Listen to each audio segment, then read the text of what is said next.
if I can more understand where I am in my own growth, in my own maturity, both psychological, emotional, my own skill set, I know where to start to work on that process to grow. But it requires radical honesty to do it. And it's like many leaders have said this. Get some people that you can trust that really will give you excellent feedback. Get 5 or 10 of them and ask their opinion. Where do you see I can grow? Where do you see that I'm weak? Where do you see my shortfalls? And really listen that they're not saying something bad about you. They're showing you, they're giving you a great gift as to where you begin to work, because the faster you find out where you are, the faster you'll get to where you want to go, Yeah. One of your programs about your blind spots really helped me with that. Really helped me be honest with where I am, because I couldn't see my own blind spots. And even in your book, you talk about your blind spots.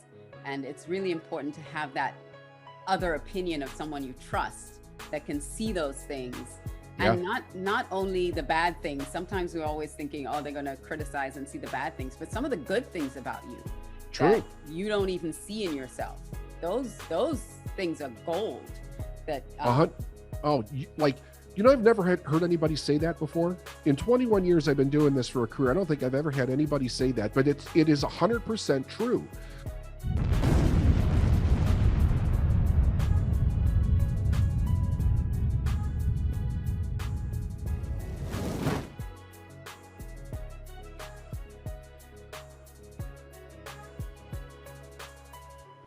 Well, hello, everyone. Alicia Curry here with Leading with Audacious Confidence podcast. And my guest today is the amazing David Neagle. I'm so excited to have him here with me today because I have been in his world for the last 6 years.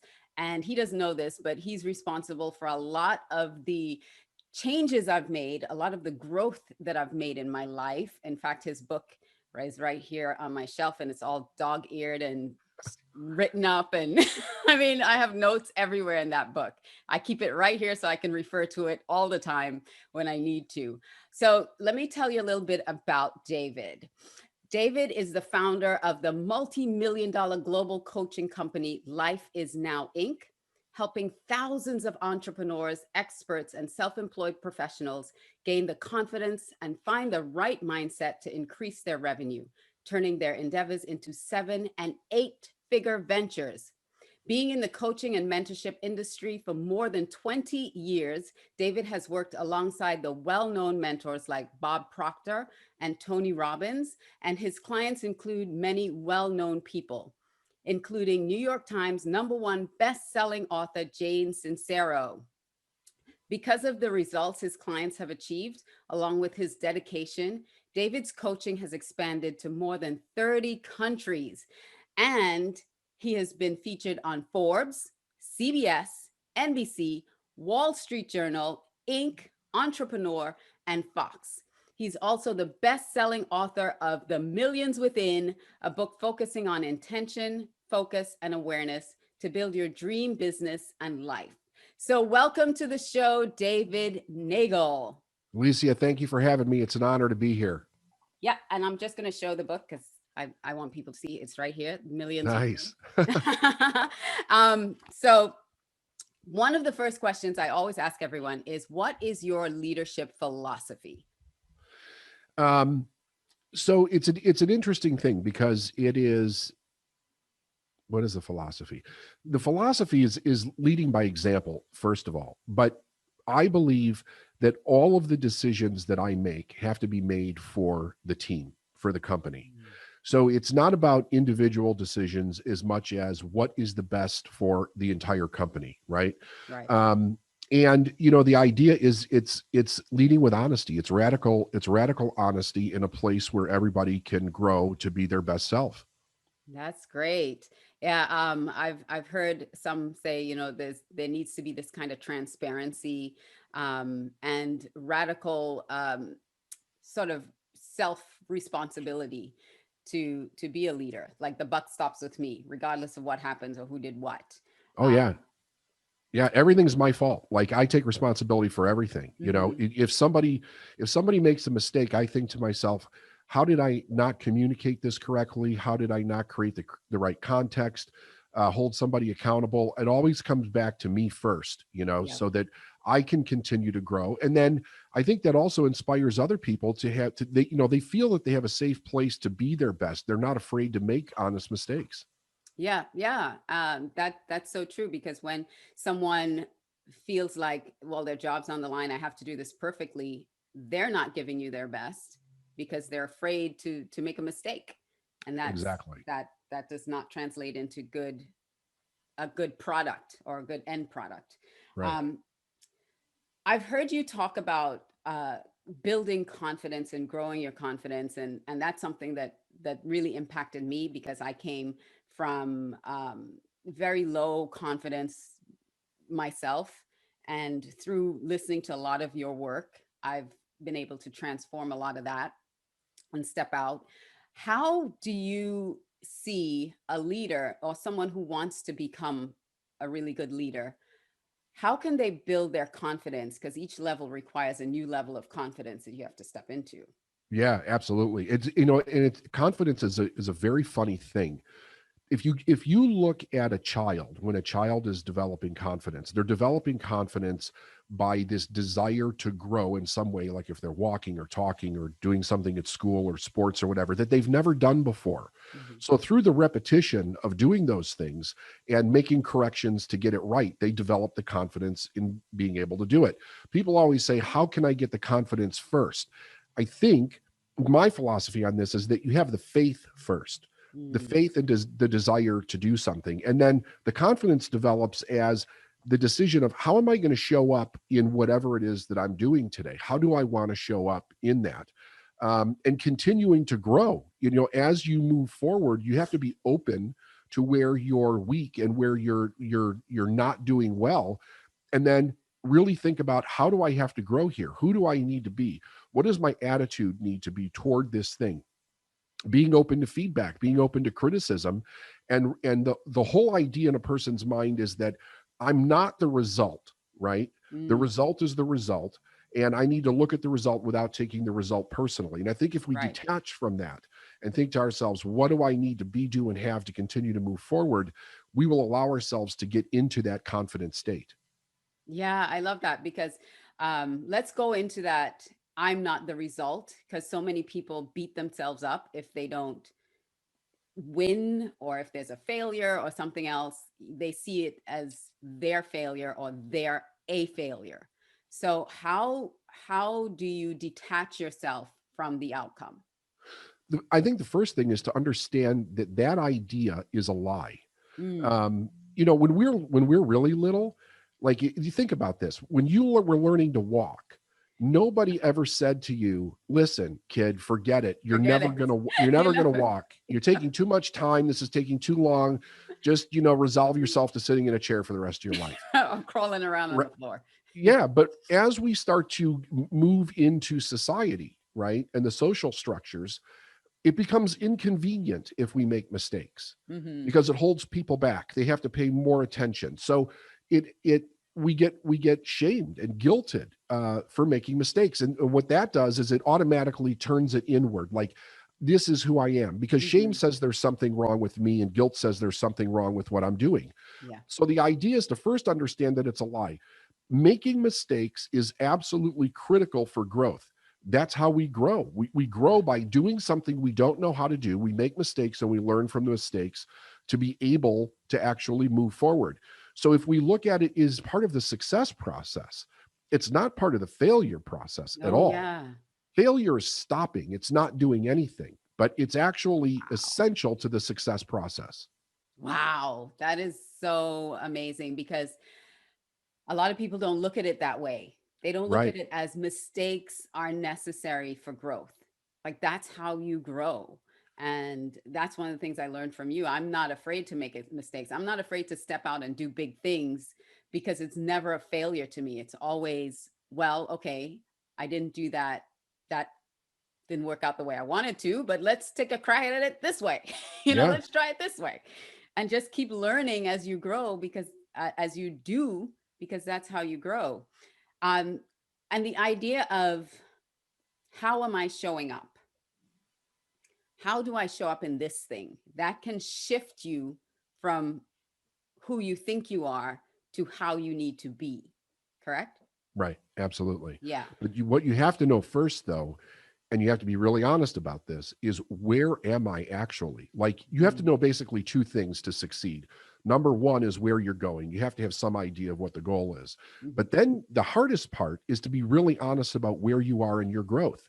The ego wants to either put you further ahead than you really are, or not exactly where you are, like further behind. Or It, further it behind. does not really want to look at, here's an accurate picture of where I am.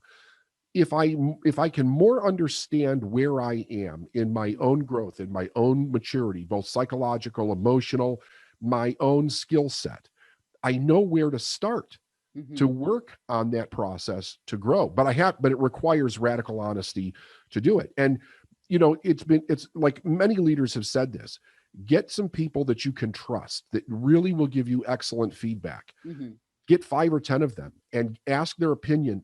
Where do you see I can grow? Where do you see that I'm weak? Where do you see my shortfalls? And really listen, that they're not saying something bad about you. Mhm.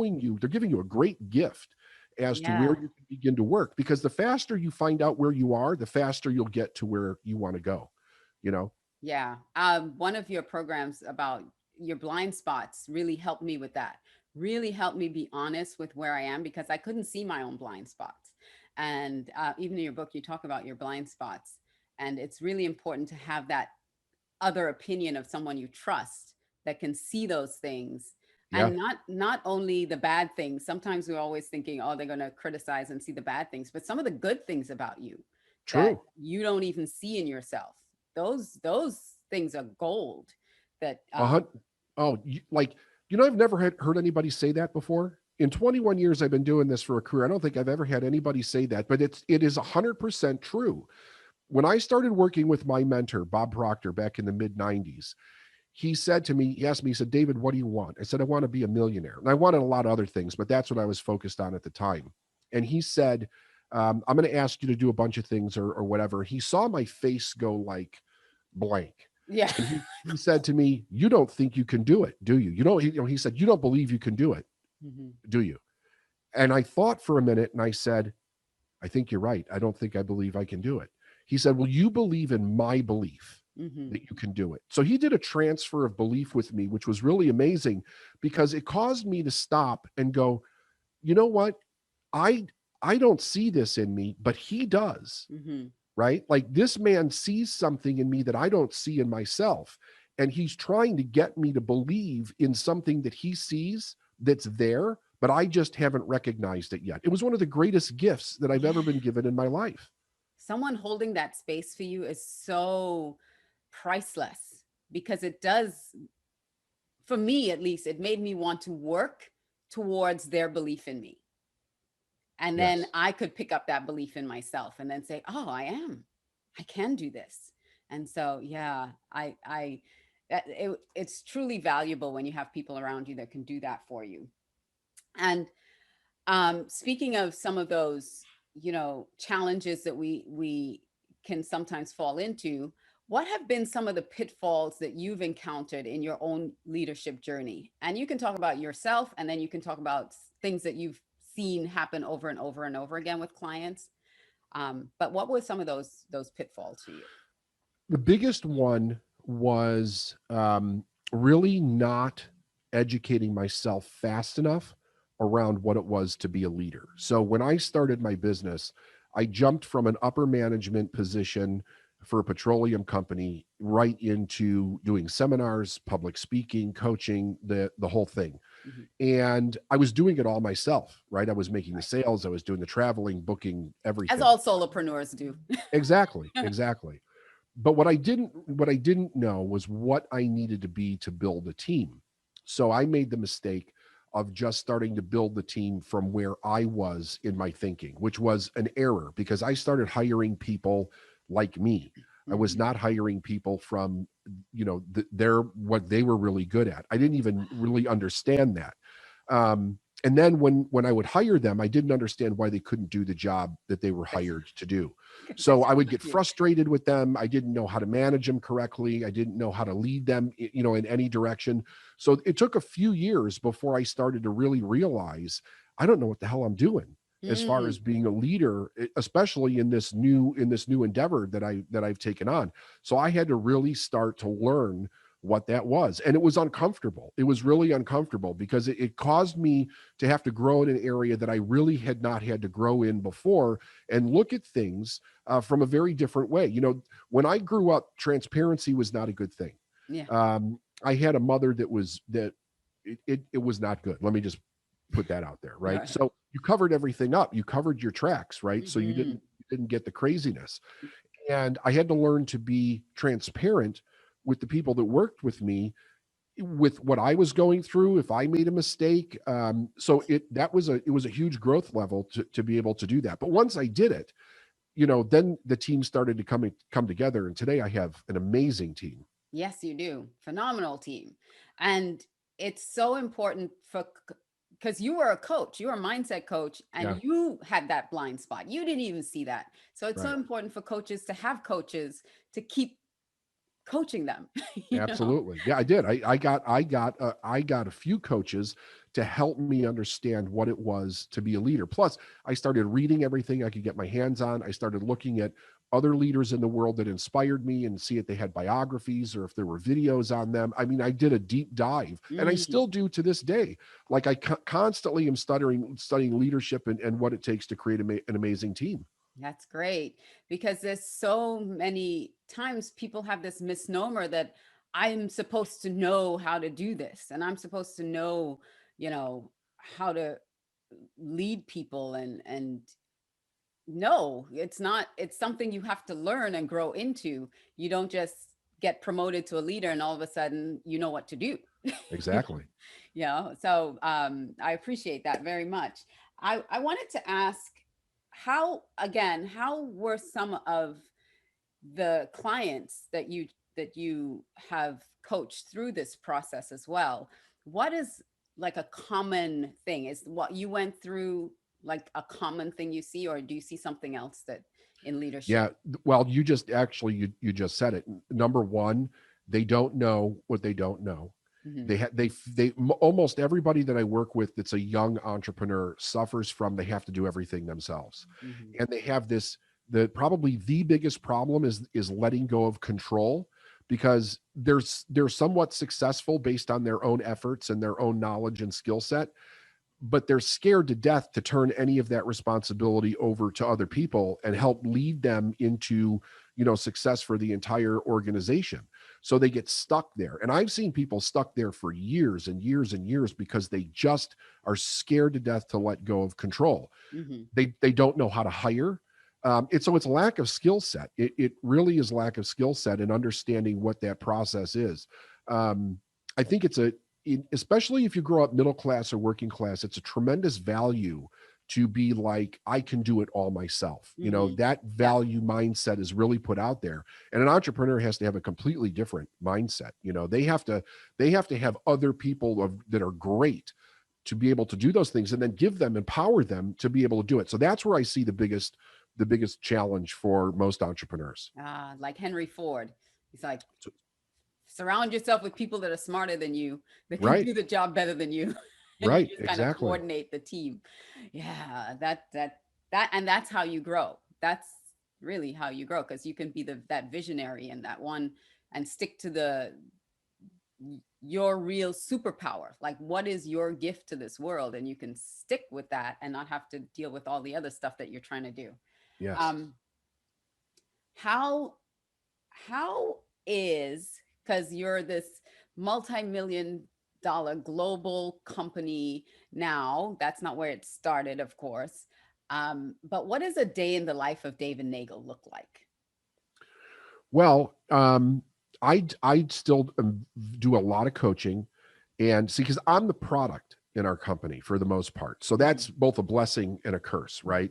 Right. So I have to have other people do almost everything else because I spend most of my time fulfilling on that product and then being the front end of the company. And I have a couple of companies. I have Neagle Media and I have Life Is Now.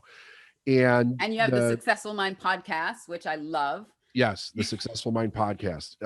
So my day starts very early in the morning. My day's very rigid. It's like everything is scheduled. Even my personal life, everything is scheduled. I find that if you really want to get a lot done and you want to stay focused, you have to schedule it based on how you want to live your life and then stick to that schedule. Oh. So I'm up early. That is big. Can we just take a pause on that one? Absolutely. You have to schedule everything in your life the way you want it to go. That's right. But so many people, their life is scheduled around everything else and not the way they really want to see how their life goes. Exactly. That's like a big nugget for me, right? And when I say everything, like all my downtime, my vacations scheduled in, so after a while you get to know yourself. How much time off do I need? So like if I want to take a 3-day weekend, all of that's scheduled in my calendar so that it's always there and I don't run myself down, that type of thing. But when I'm focused on what I'm doing, I'm 100% in that activity. And then I know, I don't have to think about the next activity because that's already scheduled. Mm-hmm. And if I have to prepare for something, that's put in the calendar. So everything gets done all the time. Wow. It's, and that's what it's like. That's great to know because, and that's how you run a multi-million-dollar operation. Yep. Through your schedule. I've had a mentor tell me that too, that everything gets calendared, everything. And that's how they run their life. So it's good. I had a person say to me one time, very early on when I first started studying, he said to me, "Show me your calendar and your checkbook and I'll show you what your values are." And I was like, ooh, that's genius, really, because where you're spending your time and your money is what you value. So, even with your personal life, if you want to have a great marriage, a great family, whatever other things that you're doing, if you don't put the time in to do that, if you don't schedule it, you'll find you'll be like, "Oh, I'm too tired. I can't do it now." And that's how things start to fall apart. Yeah. Boom. That's the hashtag boom right there. So anything I didn't ask you that you want to share about leadership and confidence? I think that I think it really starts with the desire of what do you want to do with your life. Mm-hmm. I think the individual has to be very clear on where they're going, and they have to have a very clear vision for where they're going. Then the vision dictates what has to be done. So the leader has to submit to the vision.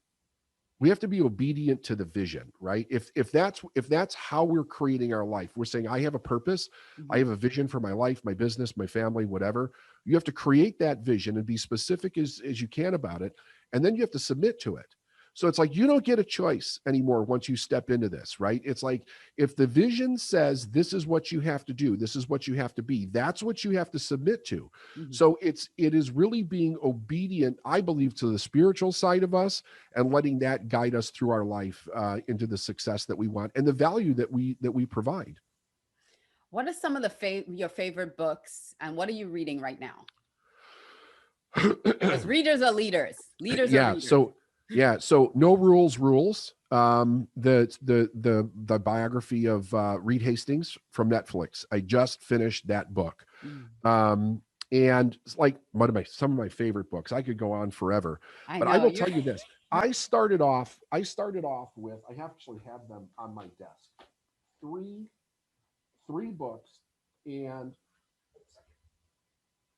books, and I kept them on my desk constantly, especially in the first 10 years when I was building the business. And I reference them all the time to teach from them. So one is Think and Grow Rich by Napoleon Hill. Right, I got that. Working with the Law by Raymond Halliwell. I bought that because of you. Yeah, it's an unbelievable book. I mean, it has such great truths in it, and God works through faith, right? So These books, and I would also add to that like U Squared, and I could start going down a rabbit hole with Yeah. a lot of different books. But these three plus U Squared, it was the core of how I built my belief system and what allowed me to work through challenges. Because I think one of the things that entrepreneurs go through, the leaders go through, is you're going to have problems where your mind starts to mess with you and you don't know, how am I going to get the resources? How am I going to get the money? Where are the customers going to come Mm-hmm. from? Working with the law does a lot with the law of polarity in there. And they talk about you can't have a problem, a need, or a desire without the possibility of its fulfillment already existing. And the fact that you're aware of it shows that it's in your universe somewhere. So the idea is, what do I need to do in my mind so that I can see it and recognize it? Because if I can't see it, I can't take advantage of the opportunity. And those were the things that got me through the rough times in the business. And it also helped me change the way that I was thinking so that it became automatic. So I literally think about everything based on those laws of truth and not by drama or fear or anything else. If a person's looking to start, those four books are absolutely phenomenal. Oh, I love those. And yeah, I listen to you talk about those books all the time too. And since you brought it up, and we have a few minutes left, what is a belief system? Because so many people that I've encountered have beliefs and they don't even think that they can change them. Like they think they're ingrained in who they are, and I can't think something other than this. This is who I am. Yeah. So what is a belief system? Well, so our belief system starts to get programmed in us basically from the moment of conception. And from the moment of conception to about 7 years old, we don't have the ability to reject anything. So everything that's going on around us goes in and forms the foundation of how we think. It starts the core of our belief. A belief is a set of ideas and patterns that allow our subconscious mind to keep us moving safely through life, right? Because the subconscious mind has only two things. One is to keep you alive, and the other one is to procreate. That's all it's concerned with. But Hmm. it develops patterns based on, did this work, did this not work? As long as the person's not dying, okay, that's a pattern that we're gonna replicate. So within the belief system is meaning, right? So everything that's in your belief system, have given some kind of meaning to. Nothing has any meaning other than what human beings gave it. So in order to change your belief system, you have to evaluate your meaning about something, understand what the truth is that's going to help you create the life that you want, and then change the things about that belief system that are false. So that requires some diligent study to be able to do that. Hmm.